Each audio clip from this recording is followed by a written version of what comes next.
My name is David Strenger. I'm the publisher of Prescott E-News. I'd like to welcome you to another edition of Prescott Talks.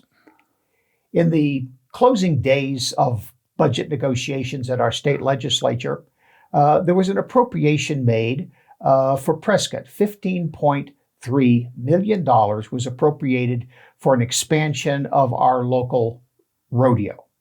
This appropriation, welcomed by many, has become controversial in the community. It has generated a lot of public interest. It's also generated a lawsuit.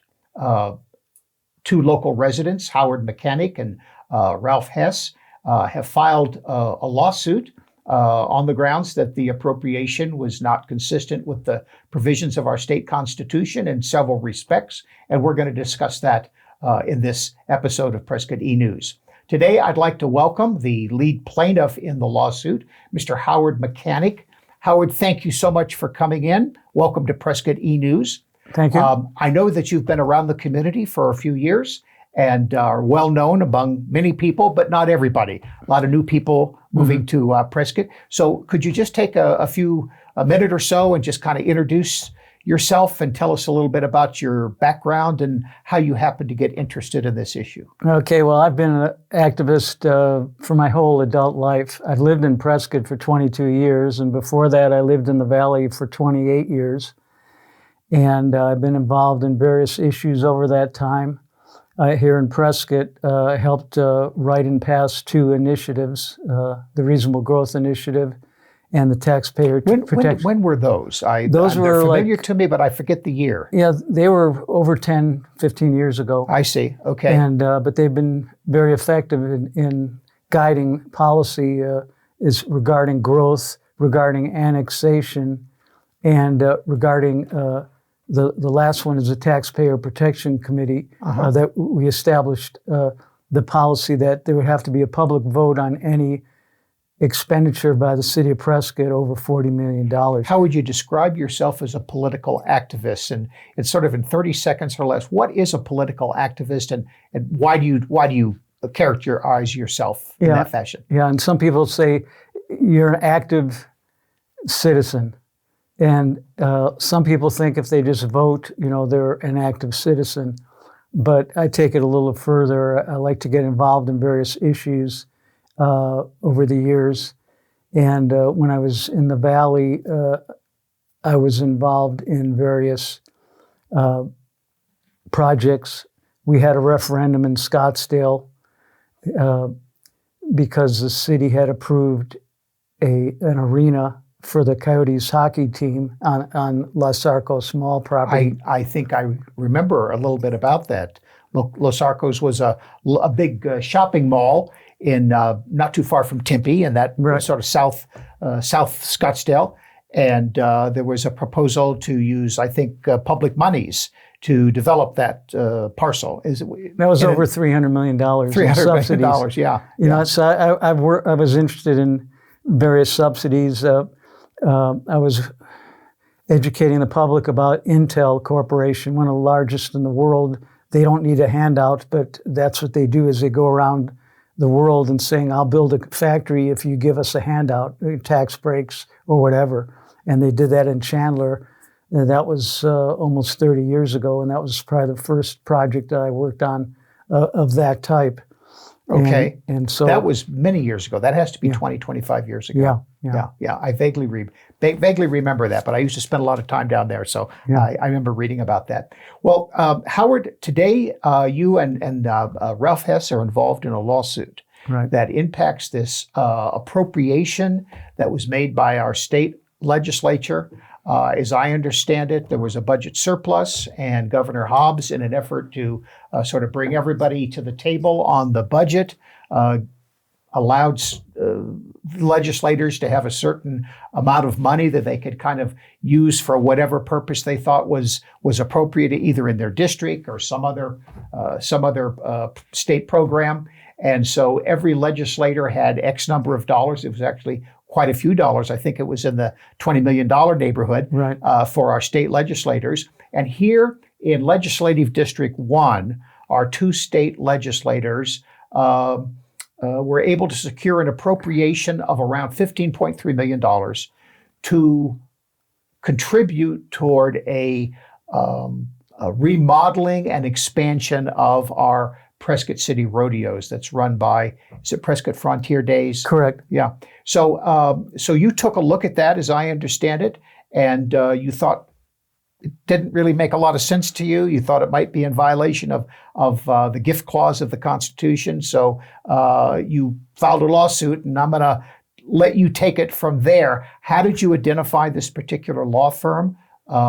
It's a public interest law firm down in Scottsdale, I believe, in Phoenix. Well, they're in Phoenix, yeah. Yeah. And I'll let you take it from there. Okay. So how did this develop? Well, about 2 years ago, Prescott Frontier Days made a proposal to the city very similar to what they brought up recently. Okay. So this is not anything new to me. Back then, I was very concerned that it was a gift from the city to the rodeo, because their existing lease is a gift also. And I can explain. You mean the $1 a year? $1 a year lease, and they have that for like 20 more years, their existing lease. And when they came up 2 years ago, they wanted a lease, change in the lease. And I looked at that and knew that was a problem at that time. The rodeo backed off because of criticism at that time. When you refer to the rodeo, you're referring now to a nonprofit that's known as the Prescott Frontier Days. Is that correct? Correct. Do you know how the history of Prescott Frontier Days, like who founded it, when was it founded, who controls it? Well, no, I don't know a lot of the background. It's a nonprofit organization, and in the past, it's been a public point of pride, which it still is. And I want to make it clear, I'm not opposed to the rodeo. I haven't heard anybody voice any opposition to the rodeo. It's a very popular institution, cultural attraction in this community. It preserves our Western heritage, and just about everybody, even if they don't go, they approve or like the rodeo. Right. So I knew there was a problem 2 years ago, and the way the legislature passed things, it was about a month before the check would be written. July 1st, when the new fiscal year, and so we didn't have a lot of time, but we managed to file the lawsuit before July 1st, and the state treasurer agreed to hold up any payments after that, after we filed the lawsuit. Were you consulted in those discussions? I know you have a law firm representing you. I believe it's a guy named Danny Adelman. And the law firm is public interest law firm. It's called Arizona Center for Law and the Public Interest. Got you. And they do other things of a similar nature, public interest law. Right. Yeah. And how did you find them? Had you worked with them before? I worked with them before. I see. Many years ago. And when we worked on one of the initiatives here in Prescott, I consulted with them at that time. So the agreement, as I understand it, and please correct me if I'm wrong, because I just know what I read in the newspaper, that the state treasurer's office, and that would be a state treasurer, Kimberly Yee, through her attorneys, that they agreed to withhold the payment of any funds until the lawsuit had been resolved. Can you give us any insight as to, that was a concession that was made very early on in the lawsuit. Can you give us any insight as to how that developed? Because what we asked for was a preliminary injunction and also a temporary restraining order. Yes. Which means that if they wanted to fight those, they would have to jump into court right before July 1st. Because we needed the judge to rule within a week to hold for a temporary restraining order, and so the judge could look at later whether we have merit in our case. So that's why both sides didn't want to be pushed into trying to deal with everything in 1 week, and both sides agreed that this is a better solution. Let's hold up on issuing any checks until the judge makes the decision if the check is worthwhile to be issued or not. And so you're working, so you would be working with of course, your firm is representing you, but the other side, the state treasurer, is being represented by attorneys from the Attorney General's office or from the Treasurer's office? From the Attorney General's. From the Attorney General's office, because the Attorney General handles lawsuits for any of the departments, as I understand it. Right. Okay. So, and just for our viewers' interest, where is the lawsuit filed? In what court has it been filed? That's in the Maricopa County Superior Court. Okay. So you chose not to file it here in Yavapai. Actually, was there any consideration of that? There wasn't, not that I know of. Okay. So because it was a fine. state It's a issue. state issue, and the courts are going to be down there, and because the state departments are down there, you decided to file it in Maricopa. Yeah, and I don't think I have to transport myself there to go to court much anyway. So, what is the lawsuit basically alleging or claiming? Okay, now there's two parts of the Arizona Constitution that we're claiming have been abridged or attempted to be abridged by the legislature, and the first one is called the Gift Clause. And when Arizona became a state back in 1912.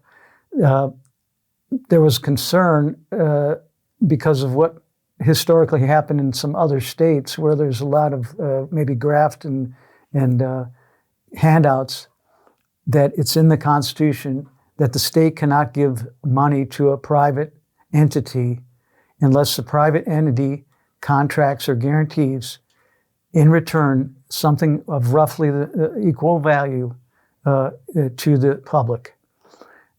In this case, there is no promise to return anything to the public whatsoever. Howard, I'm going to interrupt you here. I've read the Constitution, and as you have, and that all that language is actually not there. Some of that language that you've just used about equal consideration, this language comes from lawsuits rather than actual language in the Constitution. Is that right? Yeah, these are interpretations that the court has made over the years when there have been challenges. Yeah, there's no gifts allowed in the Constitution. Exactly. The interpretation about the return has to be roughly equivalent was Ashura's decision in the Arizona Supreme Court a few years ago. And so that's what we're operating That there has to be, and correct me if I'm misphrasing it or misquoting it, that there must be a public interest. There must be some form of consideration. There must be some measurable, I think they use the word measurable, measurable return or benefit to the public. Right. Does that sound like the correct language? And it can't include sales tax that might be generated. That everybody pays sales tax. And that's right, because one of the arguments being made in favor of this appropriation is, well, it's going to, if we expand the rodeo, it's going to generate economic activity. Right. There's going to be additional sales tax revenue coming into the city of Prescott. And that may well be true. That probably would be true. But there is some explicit language, as I understand it, in the Shire's decision that you've just referenced, that sales tax is not really considered a form, it doesn't really satisfy the clause because it can't really be measured. It's speculative as to what it might be. And it's sort of a collateral benefit, not a direct benefit. And even if you say, well, this expenditure is going to create other businesses, there'll be motels opening up or restaurants opening up and that kind of general activity, which is what the rodeo is selling. They have, in March, they presented a slideshow at City Council and they made this presentation promising. And those things are probably true. And they're probably true. But they don't satisfy the gift clause exemption. They don't satisfy that. And every business that comes to town is good, maybe good for the community, but that doesn't mean we should subsidize their business. When we get into the policy of subsidizing businesses and picking and choosing which ones get subsidies, and maybe some are going to be better for other, some will be better. Let's take a hotel. That's going to produce a transient occupancy tax in addition to sales tax. They're really desirable by communities because all the money that's coming in from the hotels. That's not a good reason for the public to give money to the hotels. Back in Well, it wouldn't be a legal justification. It wouldn't be permitted under the gift clause of the Arizona Constitution. You could argue there might be some very important benefit to the community, but our Constitution just happens to explicitly prohibit that kind of subsidy to private business. Right. And I don't know if you were aware, down in the valley, there was a shopping center that was wanting to locate around 48th Street, and one side of the street was Phoenix, and one side of the street was Tempe. And there were two lots, and they were playing Tempe against Phoenix to see who would give them more money to locate on that side of the street. Arizona legislature stepped in because they didn't want to see those kind of things happening. But there's loopholes, and city attorneys make their living trying to find loopholes to the gift clause, unfortunately. Now, and there's an additional consideration here in the violation of the alleged or claimed violation of the gift clause, and that is that as I understand it, the appropriation is not restricted. In other words, there's no requirement that Prescott Frontier Days use that appropriation in any particular way. Right. They could use it to build a new grandstand. They could use it to build a new parking lot. They could use half of it and not use the other half. Right. There's no condition or control or auditing or accounting provisions to that appropriation. Am I correct? You're correct in that. It's just no restrictions whatsoever. Check. If we didn't act before July 1st, the treasurer is ready to write a $15.3 million check. And even if Prescott Frontier Days is committed to using that money for improvements on the rodeo grounds, they have no way to commit to that because they don't own the property. They need a lease extension. They can't go in and do this. Who owns the property, just for our viewers' benefit? The taxpayers in the city of Prescott own it. The city of Prescott owns that. They lease it to the rodeo for $1 a year. The rodeo on a very long-term lease. And they want. My understanding is they're going to come in and ask for 99 years plus possibly extensions, because they're claiming that if they're going to invest in buildings, they need to amortize that over a long period of time to make it worthwhile. They're not going to invest this kind of money, $40 million, and have to leave in 10 years and leave the buildings to the city of Prescott. They don't want to do that. Now, Howard, I read the pleading before our interview today, so I know that the gift clause is a major argument, your key argument, but there's a secondary argument in the pleading, and that involves the budget process itself, the way in which this money was appropriated. And so I believe that would be the appropriations clause in the Constitution. Can you maybe tell our viewers a little bit about how that works and why that's a problem? That's also when Arizona became a state, that was put in the Constitution. People were concerned that when money is budgeted, it's not mixed in, the projects are not mixed into all kinds of projects where the legislature would have to, if there's a bad apple, maybe they'd have to approve all these other things. And they wanted to approve everything. But they couldn't get rid of this one in the bill. Well, the way it is now, they have to have a separate bill for any appropriations that are not for state agencies or to pay for the state debt, any debt or distributions to other political subdivisions. Otherwise, it needs to be a separate bill. And this is tied into the appropriations bill that was for all monies for state agencies. This is not money for a state agency. It's being funneled through the treasurer's office. It's not for the treasurer's office. That's just a vehicle to try to bypass the Constitution. Okay. Now, one of the arguments in favor of this appropriation that has been made by our state legislators is that, well, we don't believe it does violate the gift clause, and we checked with legislative counsel, that's the attorneys that provide legal guidance to the state legislators, and Ledge Council, it's referred to, and that the claim is that they vetted this proposal with Legislative Council, and we're told there is no problem with the gift clause. But there's a gentleman who runs that office. His name is Mike Baum, who is the chairman or the Legislative Council, the head of it. And he said they did not do that. Right. This is not something they typically do, and that they did not really do that in this instance. Did any kind of investigation that might have been done before the lawsuit was filed? Did anybody check with Ledge Council to find out what they had said and what the legal opinion might have been on whether or not this provision violated the gift clause? Do you know if any work was done in that? Well, I'll tell you, area? that wouldn't be at the top of our list, because I don't care what he said if he gave him advice saying he thought it was legitimate, because it isn't. All right, so it's not relevant to us what he may have or may not have said his opinion was. But I do know that Ray Stern in the Arizona Republic published information where people in the legislature were saying what you just said, that they consulted with the Legislative Council, and then Ray called up the Legislative Council and said, no, they did not do that. They didn't do that. Yeah. So, but the Rules Committee was contacted, and their attorney said it was so rushed, we didn't get to look at it. And the rules attorney didn't get to look at it. I know that.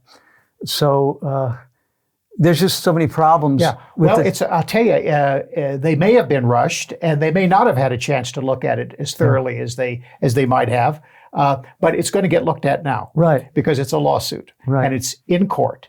And could you give us some insight as to where the lawsuit is and what's the next step in the lawsuit and when we might get an answer? It's hard to predict the course of litigation, but your lawyers may have some notion about how this thing might progress over the coming months. Well, we're just tomorrow, which is July 7th, is that right?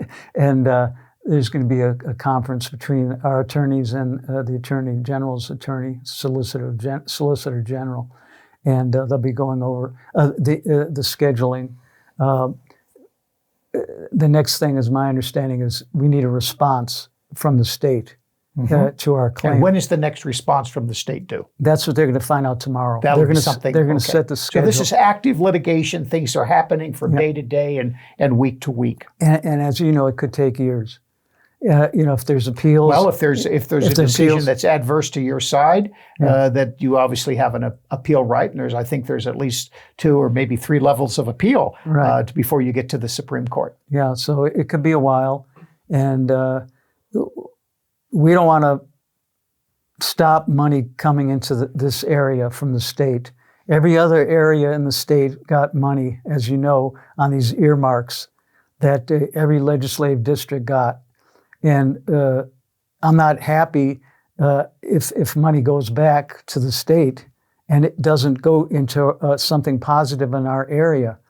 But we can't allow this $15.3 million to go into our area where it could be spent on anything, invested on anything. We can't allow that to happen. There's no guarantee, even if the rodeo wanted to build. There, as you know, there's concerns in the community about noise and traffic that need to be studied. Well, there's some zoning obstacles right now that would prevent them from doing what they would like to do with the money. They can't just take the money and start building. They have to go through jump through some hoops in terms of city zoning ordinances. Right. So even if they wanted to build, they can't at this time. They can't guarantee that money would go towards the intended purpose. And I think the legislators believed that they were restricting this to construction on the public rodeo grounds. They believe that, and they've said that in public, that this is restricted, to be used for buildings. That was their understanding, but it's not in the law. And that's a major problem. So, Howard, just to sum up, the litigation, the lawsuit's filed, litigation is ongoing. It could be considerable wait before we get a final answer to this issue. Viewers who are interested or concerned about this litigation, you're represented by a public interest law firm. Right. But what if listeners wanted to contribute something or help in some way? Is there a mechanism for them to do that? They can do that. They can contact the Arizona Center for Law and the Public Interest in Phoenix. They do have a website. Up on the screen. Yeah, they do have a website, and it's a charitable organization. As far as if you make donations, you can get a tax deduction. Tax deductible donations to this public interest law firm that is handling this lawsuit for you. Right, and if they weren't there and the Goldwater Institute wasn't there, it's hard for people like me to sue the state. Obviously, we need this type of organization to work for us. And I had contacted both organizations. Goldwater is on the right. Arizona Center for Law is more on the left. They both were very concerned about this issue. Well, this is an issue that it seems to me is not strictly a partisan issue. I think I come from a somewhat conservative perspective on things, and I can see problems, potential problems, with possible violations of our constitutional provisions. And of course, conservatives like to see the Constitution construed accurately and strictly in accordance with its terms. So this is, I think, an area where some people from the liberal side and the conservative side can maybe find some common ground for a change, right? And I think the major thing that we're looking for is, and other people have told me, they expect this case to change things in the state legislature, and not change things about the rodeo, change things the way they look at giving gifts. They've been sort of freewheeling down there. Well, there are a number of appropriations similar to the appropriation here in Prescott, and this happens year after year after year. So it is a lawsuit with potential huge impact in terms of the way we do the budget, in terms of the way individual legislators are sometimes given the opportunity to just kind of do pork barrel spending in their own district. And it will have an effect here in Prescott too. If the rodeo comes in and asks for an extension for $1 a year or even more, because when I asked them in public how much the new lease would be paying the city, and I was told by Mangarelli at a public meeting, everybody heard, he said it's going to go up. And just for our listeners' benefit, who are you referring to now? You say Mangarelli. Greg Mangarelli, who is the development director at Prescott Frontier Days. He used to be mayor. Okay, Howard, listen, you have raised a red flag. This is a very important lawsuit. It's going to be very impactful for our own community here. You've provided, in my view, a public service. I want to thank you for coming in to Prescott E-News today to explain the lawsuit and to tell our viewers what to expect over the coming months and maybe many, many months before we get an answer to this issue. So thanks so much for coming in. My name is David Strenger. This has been Prescott Talks. Thanks for listening.